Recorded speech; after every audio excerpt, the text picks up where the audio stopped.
Alors, ce triangle est la dernière grosse partie à comprendre car ce sont finalement ces trois réglages qui vont jouer sur l'exposition.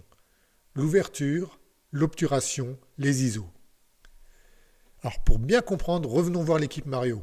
Sur cette photo, nous avions un choix créatif qui était d'avoir un Mario net mais les autres personnages flous. En mode priorité diaph, le boîtier a proposé la vitesse de 1/60e pour permettre la bonne exposition de la photo. Il a calculé ce paramètre en fonction de la lumière ambiante. Une vitesse plus rapide aurait entraîné une sous-exposition car pas assez de lumière serait parvenue au capteur. En fait, ma baignoire n'était pas assez remplie. Et une vitesse plus lente aurait entraîné une surexposition car trop de lumière, la baignoire déborde. Imaginons maintenant que Mario se mette au sport et va faire un triple saut. C'est donc une scène de sport où il va y avoir du mouvement qu'il faudra figer. Il va donc falloir que ma vitesse soit supérieure à 1/60e. Il faudrait par exemple avoir au minimum 1/250e de vitesse. Alors pour y arriver, je vais tout simplement augmenter mes ISO. De la valeur 100, je vais passer à une valeur supérieure, soit par exemple ici, compte tenu de la luminosité du studio dans lequel je me trouve, à ISO 320.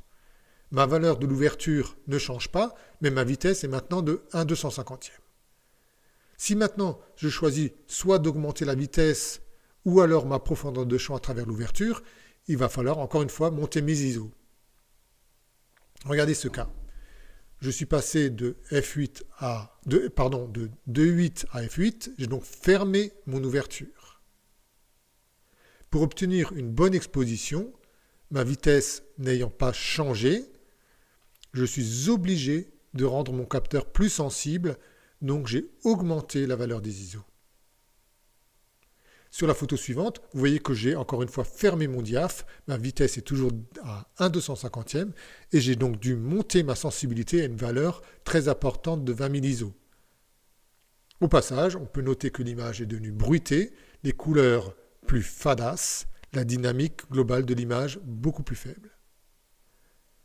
Alors, nous aurions pu faire cet exercice également en augmentant la vitesse, nous aurions été dans la même logique.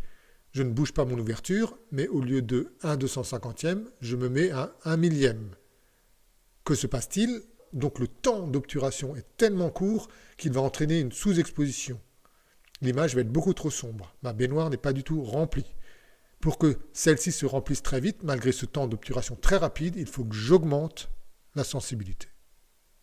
Le capteur plus sensible captera de manière beaucoup plus rapide la lumière. Alors, nous avons vu ici les bases de l'exposition, donc ce sont vraiment les fondamentaux qu'il faut bien comprendre. Je vous invite le cas échéant à revisionner plusieurs fois ce passage si cela ne devait pas être totalement clair à vos yeux. N'hésitez pas non plus à tester par vous-même en réalisant quelques tests. En mode lecture de votre appareil photo, vous disposez toujours d'une touche de type info ou display qui va vous donner les paramètres de prise de vue. Alors dans le jargon, on parle des EXIF. Observez par exemple ce qui se passe quand vous tournez en mode priorité ouverture, le réglage du diaph. Regardez ce qui se passe au niveau de la vitesse si maintenant vous bougez vos ISO. Essayez et expérimentez.